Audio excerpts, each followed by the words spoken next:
Hello everyone, আসসালামু আলাইকুম। সবাই কেমন আছেন? আজকে মুরগির মাংস রান্না করব আর পুঁই শাক ভাজি করব। এখানে আমি পুঁই শাক কেটে পরিষ্কার করে ধুয়ে নিয়েছি,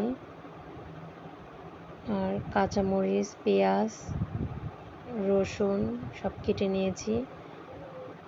আর এখানে আলু, হলুদ, মরিচ, লবণ দিয়ে একটু ভেজে নিচ্ছি। আলুটা আমি মাংসের মধ্যে দিব। আমার আলু ভাজা হয়ে গেছে। এবার ওই তেলেই আমি পেঁয়াজ, কাঁচামরিচ, তেজপাতা, লবণ দিয়ে আমি একটু ভেজে নিব।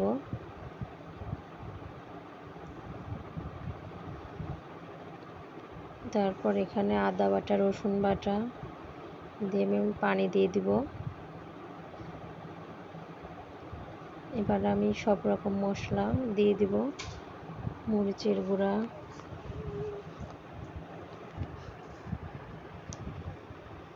হলুদের গুঁড়া,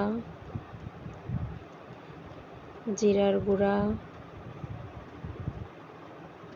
ধনিয়ার গুঁড়া দিয়ে এবার আমি মশলাগুলো ভালোভাবে একটু নেড়ে নেব। এরপর দিচ্ছি গরম মশলার গুঁড়া,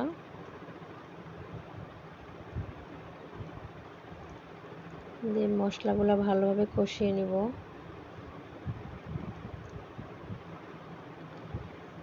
দেখুন আমার মশলা কষানো হয়ে গেছে। আমি মাংসগুলো দিয়ে দিব। মাংসগুলো দিয়ে আমি এখন ভালোভাবে মাংসটাকে কষাই নিচ্ছি। ভাজা আলুগুলো দিয়ে দিলাম। এবার ভালোভাবে কষিয়ে আমি মাংসের মধ্যে এবার পানি দিয়ে দিব। তো পানি দিয়ে দিয়েছি। আর এবার এখানে আমি পুঁই শাকগুলো লবণ দিয়ে ভালো করে সিদ্ধ করে নিব। সিদ্ধ করা হয়ে গেছে।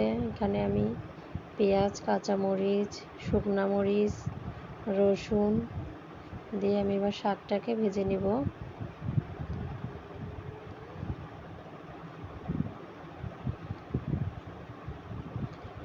তো আমার মাংস রান্নাটাও হয়ে গেছে। আজকের মাংসটা একটু ঝোলঝোলি রাখবো।